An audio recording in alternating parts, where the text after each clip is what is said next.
Soulcaster. I was halfway through stirring honey into my tea when the antique clock above the stove stopped ticking. Not slowed. Stopped. The silence was sharp enough to slice through the fog of my thoughts. No George snoring in the den, no rustling of his newspaper. Just that awful, waiting quiet of a house that had recently buried its heartbeat. I reached up to check the clock, tapped the glass. Nothing. The second hand trembled and then gave up completely, just like he did. That's when the phone rang. Not the cell, I mean the landline, the one George insisted we keep just in case, like he knew some things were meant to outlast even him. Margaret? The voice on the other end was clipped, male, oddly formal. Yes? This is Charles Lafferty, George's employer. The honey spoon slipped from my fingers and clattered against the mug. George had worked under Lafferty for 30 years, and in all that time, I'd spoken to the man exactly once, and only at a Christmas party, where he offered me a handshake and a nod, as though I were another employee, not George's wife. I found something, he said. You need to come to my office, right now. I blinked, dazed. Sorry, what? There was a pause. Then his voice dropped to a level that made my skin crawl. And Margaret, don't tell your son or your daughter-in-law. You could be in serious danger. I don't remember driving there. I barely remember grabbing my purse or turning off the stove. My hands moved while my brain drowned in static. All I could hear was the word danger ringing in my ears like some sick echo. The office building was sterile, corporate, rows of glass like teeth. I passed the receptionist, who looked at me with some mixture of pity and confusion before pressing the elevator button. Lafferty was waiting. Same tailored suit, same Arctic expression. But I didn't step toward him, because someone else was already standing in the doorway. Evelyn, George's first wife, the one he supposedly hadn't spoken to in decades. The woman he only mentioned once, and only in the context of a youthful mistake long before I entered the picture. She looked almost exactly as I remembered, elegant in that severe way some women have, like she was born with better posture and better secrets. She didn't smile. She didn't even flinch.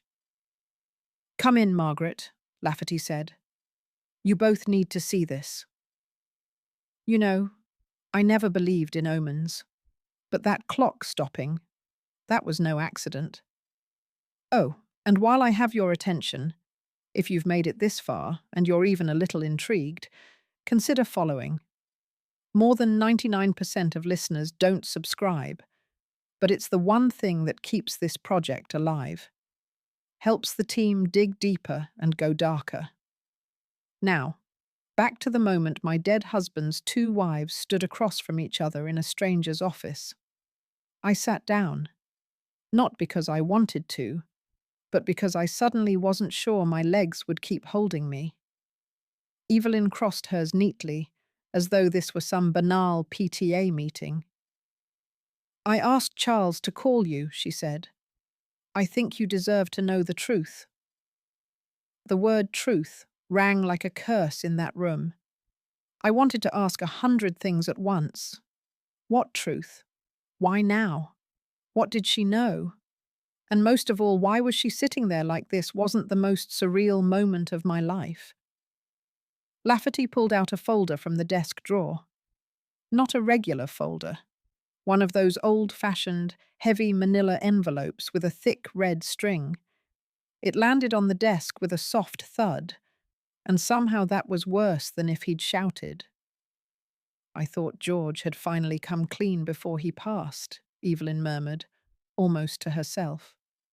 But clearly he ran out of time. The envelope was addressed to me, my name, in George's handwriting. My hands hovered over it like it might burn. Evelyn and Lafferty just watched.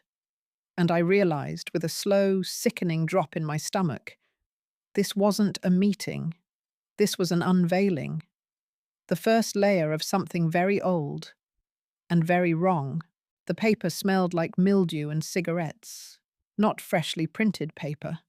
Old, handled, lived in. Like it had passed through too many hands before reaching mine. The weight of the manila envelope sat in my lap like a loaded weapon. My fingers brushed over the red string before I finally uncoiled it. Inside, everything looked harmless at first. Typed spreadsheets, neatly labeled tabs, a few printed emails, invoices. But then I saw George's name, next to an offshore bank account in Belize.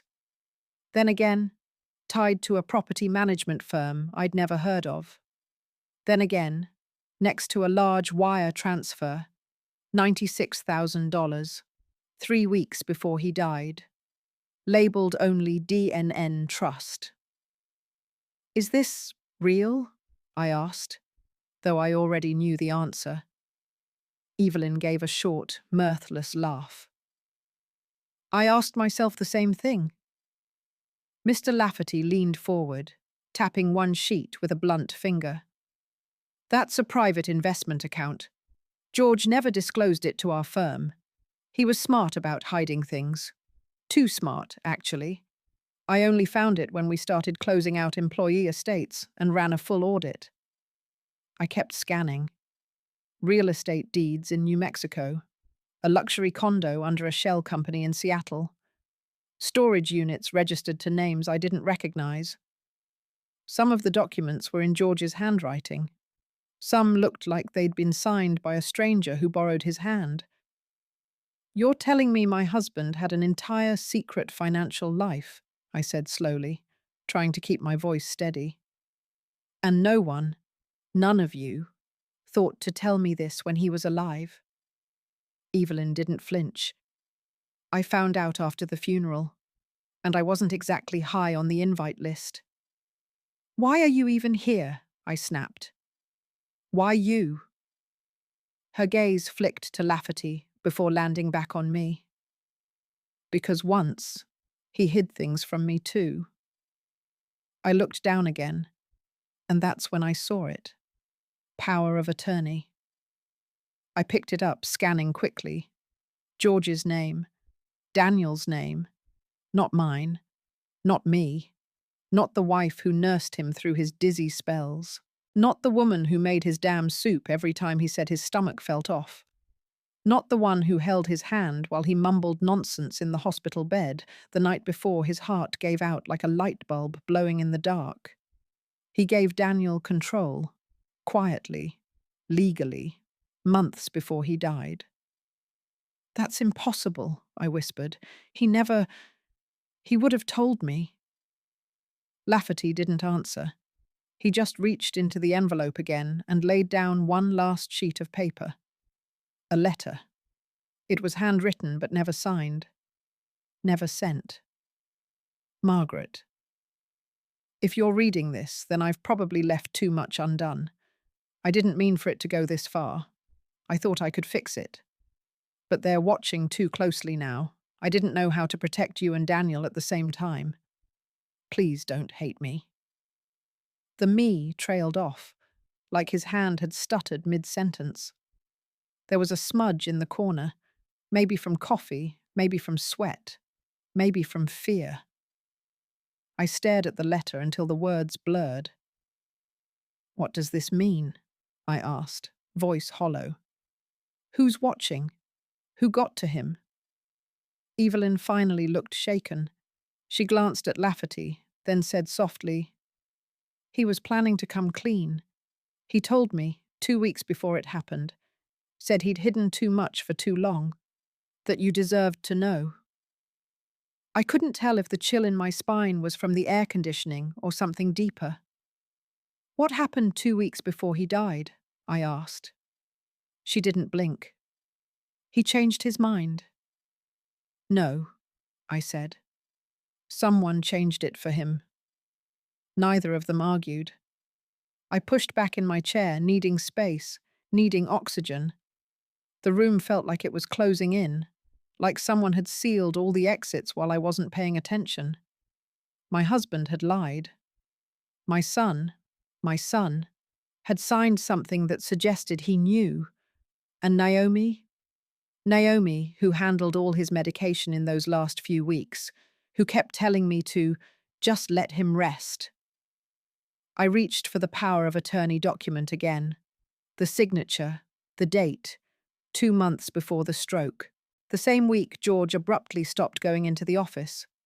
The same week Daniel started making short visits to help him sort out old paperwork. I felt sick. I wanted to scream, but something colder, something sharper, settled inside instead. Not yet. If this was a puzzle, I was missing pieces, and I wasn't about to start flipping tables when the picture hadn't finished forming. I stood. Evelyn didn't move. Lafferty just watched. "Thank you," I said, voice flat, "for telling me." Then I walked out, envelope under my arm, and a burning new question crackling through my skull like wildfire. "What the hell have you done, Daniel?" The funny thing about pretending is how easy it becomes when you've got something to hide yourself. I smiled through dinner that night. Roasted chicken, Naomi's bland broccoli casserole, and Daniel's rehearsed stories about work. I asked about his department's budget freeze. He blinked twice, too quickly, then nodded like a man remembering which lie he'd told last time. "Oh, right. Yeah, that's still in limbo," he muttered, spearing a potato with more force than necessary. Naomi laughed too loudly and refilled my wine without asking. "You've been watching too much news, Margaret. These corporate shake-ups aren't as dramatic as they make them sound." "I didn't get it from the news," I said, dabbing my mouth with a napkin. "Mr. Lafferty mentioned it." Daniel's fork froze mid-air. Naomi's hand tightened on the wine bottle. Silence slipped between us like fog, light, but choking. Then Naomi smiled. "Oh? You spoke to him?" I matched her smile. "Just briefly. Nothing important." She nodded, too quickly. Daniel changed the subject. I let them. After dessert, Naomi helped clear the table while Daniel disappeared into the study to make a call. I followed 10 minutes later, careful not to make a sound. The light was off. The air smelled faintly of lemon polish and dust. George's leather chair still had the faint indent of someone recently sitting in it. I clicked on the desk lamp and ran my fingers along the edges. Daniel had been in here 2 days after the funeral, claiming he needed to sort Dad's papers. Said he was doing me a favor, helping with the estate. I hadn't questioned it then. I was too raw, too buried in grief. Now I knew better. The top drawers were pristine, files in labeled folders, paper clips aligned like soldiers. Too neat, too recent. George was a mess, bless him. Organized chaos, he used to call it. But chaos, nonetheless. It wasn't until I ran my hand under the bottom drawer that I felt the ridge, a false panel. It took some digging, but my fingers found the edge and pried it loose with a soft pop. Inside, a flash drive, tucked into a small felt pouch. Navy blue, like the tie George wore the day we renewed our vows. I turned it over in my palm. It was warm from where it had been hidden.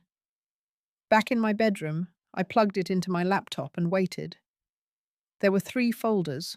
One was titled Letters, scanned pages, all in George's handwriting. Some were addressed to Evelyn, some to me.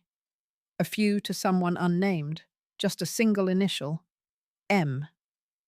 Another folder was labeled Will, Alt. I opened it. My eyes flew across the document. Different beneficiaries, a different executor. This version listed me as sole controller of George's estate. Not Daniel, not Naomi. It was dated 6 months before he died, and it was notarized, which meant Daniel had lied. The version I signed after the funeral, rushed, blurry-eyed, legalese flying past as Naomi squeezed my shoulder, was a fabrication, forged, likely, or forced.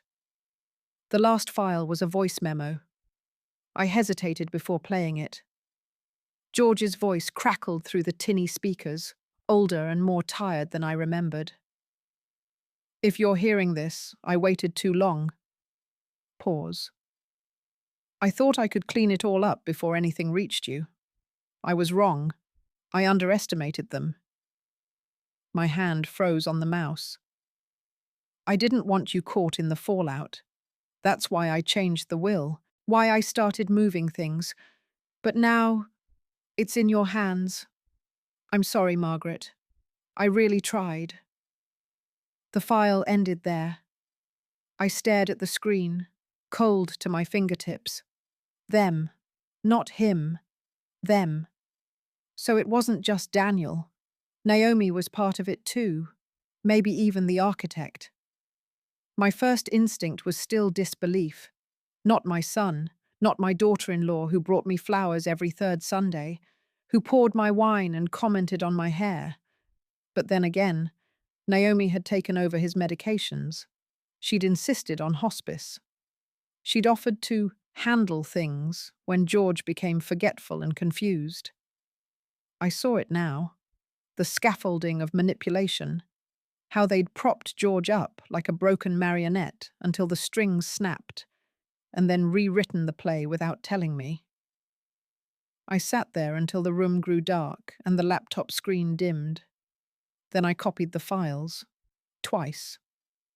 One went in the safe behind the pantry, the other on a new flash drive I tucked inside the lining of my purse. I walked to the mirror. For a moment, I didn't recognize the woman staring back. Then I did. It wasn't the widow anymore. It was someone George trusted to finish what he couldn't, and someone who was just beginning to understand the scale of the betrayal growing inside her own blood. Hypothetically speaking, I said over lukewarm coffee, if someone forged a will and submitted it after death, what would that look like legally? Sharon blinked at me, squinting over the rim of her glasses. We were sitting at the back corner of a half-empty diner just off the highway, the kind of place where the wallpaper peeled in strips and the waitress always called you hun. Sharon was an old college friend turned estate attorney, sharp as a tack, discreet as a grave. Hypothetically, she said, that's a felony, fraud, possibly conspiracy. Why? I slid a USB across the table. Just take a look. 3 hours later, she called me from her office. Her voice had lost its usual dry humor. It's forged, Margaret. The notary on the submitted version died last year. And Naomi's name comes up on at least 5 of the transfers, some pretty substantial ones. George didn't authorize those. The handwriting doesn't match. And the signatures are digital imports. Sloppy work, honestly. I didn't speak. I was already staring at George's old pill bottle on the kitchen counter, untouched since he passed. Also, she added more carefully, there's something else. You mentioned Naomi handled his meds. I ran the pharmacy records. The dosage on his heart meds doubled the last 2 months. Unprescribed. That would have increased fatigue, dizziness, elevated stroke risk. She didn't need to finish. I hung up. I didn't thank her. I couldn't. Instead, I picked up the pill bottle and turned it over in my hand. A memory surfaced, so sharp it physically hurt. Naomi, kneeling beside George's armchair. He's been so tired lately, she'd said. I think we should limit visits. He needs rest, not noise. He had smiled, barely, just a flicker, and I'd agreed, because I trusted her. I turned off the kitchen light and stood in the dark for a while, letting that trust rot where it belonged. The next morning, I made banana bread from scratch, poured just the right amount of cinnamon, the way Naomi liked. Daniel texted around noon, "Dinner Thursday?" As if we were still playing house in some normal family sitcom. "Of course," I replied. That afternoon, I walked into the guest room, knelt down near the radiator, and pulled the corner of the carpet back just enough to nestle a discreet black recording device into the wall vent. Motion activated. High sensitivity. I'd ordered it online, paid in cash, had it delivered to Sharon's office. I even tested it first, recorded myself reciting Psalm 23. The playback gave me chills. Thursday came. The air felt electric. Or maybe that was just me. I wore George's favourite blouse, the dark green one with tiny embroidered birds he used to call my power feathers. Naomi complimented it with a fake smile. "You look rested." "Must be the wine," I said, pouring her glass a little fuller than usual. Daniel kissed my cheek. "Smells amazing in here, Mom." "Oh, I pulled out the family cookbook," I said sweetly. "Thought it was time to bring back the classics." We sat. We ate. We laughed. I asked Daniel about work again. He launched into a tale about how the company was pivoting. Strategic this, corporate that. I mentioned Mr. Lafferty again, just a breadcrumb. Daniel blinked. Naomi didn't miss a beat. "You know, Margaret, you've been spending a lot of time thinking about the past lately. It's not healthy." "You're right," I said, refilling her glass. "But sometimes the past starts thinking about me." She tilted her head. "What does that mean?" I smiled. "Probably the wine talking." After dinner, I hugged them both good night. Kissed Daniel's cheek like I hadn't been mentally dissecting his alibi all week. Waved them off with a Tupperware full of leftovers and a reminder to call soon. Then I waited. 2 hours after they left, I retrieved the device, listened, fast-forwarded, listened again. 37 minutes in, the first pin dropped. Naomi's voice, hushed but clear. "You shouldn't have mentioned Lafferty. I told you if she starts poking around, we're going to have a problem." Daniel, "Relax, she's grieving. She won't do anything." A pause. The rustle of clothes. Naomi again. "You said that when we changed the will. You said that when we upped his dosage." Daniel. "And it worked, didn't it?" Silence. Then Naomi's voice, ice cold. "Let's hope she keeps baking banana bread and doesn't start acting smart." I hit pause. My own breath echoed in the room. So that was it. No more speculation, no more doubt. I had them, on record, admitting it. They didn't just benefit from George's death. They engineered it. And now they were sitting across from me, eating my food, using my plates, pretending nothing had happened, like vultures who'd wiped their beaks and joined the wake. I leaned back in the chair and stared at the ceiling. I'd let them believe they were safe. Now I had the last piece. Now it was my turn. The days after the recording felt strangely calm. Not peaceful. No, nothing about this was peace. But precise. Like the moments before a conductor's baton drops, and the orchestra knows exactly what to do. I cleaned the house. I labelled boxes. I made polite phone calls to the women in my book club, cancelled a few appointments, quietly closed a safety deposit box I'd never mentioned to Daniel. Then I called Mr. Lafferty. "I have everything," I said. "Ready to file?" His answer was crisp. "Yes, when you are." But I wasn't quite done yet, because justice was fine. Cold justice, even better. But there's something exquisite about truth when it's served in person, face to face, to the people who believed they'd buried it under your feet. I invited them for one final dinner. No banana bread this time, no wine, just a basic roast, overcooked on purpose, like I knew Naomi hated. They arrived early, smiling like wolves in sheep's cashmere. Daniel brought a bottle of red. Naomi wore pearls. I smiled wider. "I've been thinking a lot lately," I said, clearing the dishes slowly. "The house is too big. Too many memories. I'm looking into retirement communities." Naomi lit up. "That's a great idea, Margaret.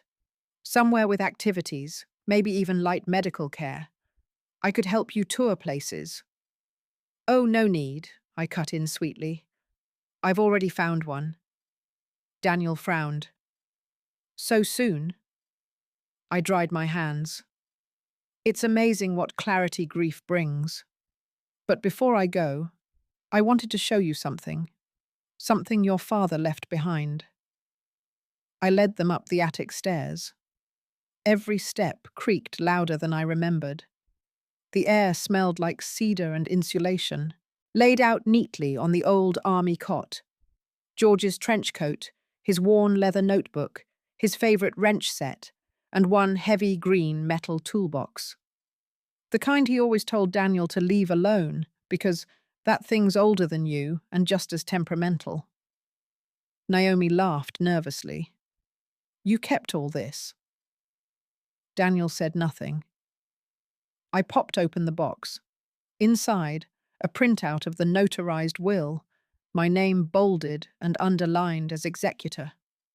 The flash drive in a clear zip pouch, a small labelled envelope with George's handwriting that read, "If Margaret ever needs it."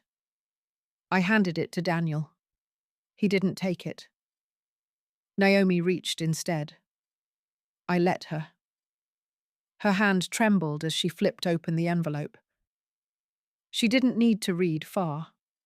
She saw the header of the scanned will, then the flash drive, and stiffened. Daniel finally spoke. "Mum, let's talk about this. I don't know where this came from, but—" I raised a hand. Not angry, not panicked, just done. "I already know," I said quietly. "And so will the police by morning." Naomi opened her mouth, but I turned away before she could summon whatever lie she'd rehearsed. I stepped past them, down the stairs, back into the hallway where George's photos still lined the walls. Funny how silence can be louder than shouting. Back in the kitchen, I opened my planner and crossed off the last item on the to-do list. A small, final tick. Satisfying. I slept that night with the windows open. Crisp autumn air curled around the curtains like a blessing. By noon the next day, Daniel and Naomi had fled, packed up their house in the suburbs, vanished into whatever hole people like them crawl into when their stories stop matching their actions. Mr. Lafferty handled the legal end. Sharon made sure the forged documents were submitted as evidence. My lawyer called me once to say, "They'll be dealing with this for a long time." I didn't ask what that meant. I didn't care. I never filed a lawsuit, never sent a letter, never called again. I received a single message from Daniel 3 weeks later. "Why would you do this to us?" I didn't answer. Because the truth was, I didn't do anything to them. I just uncovered what they did to him and made sure it stuck. I joined a small retirement village on the coast. I garden. I play cards. I lock my doors, but not because I'm scared, just because I like knowing who holds the key. Some nights I lie in bed and hear George's voice from that old recording, tired, resigned, broken. If you're hearing this, I waited too long. But I didn't. Not anymore.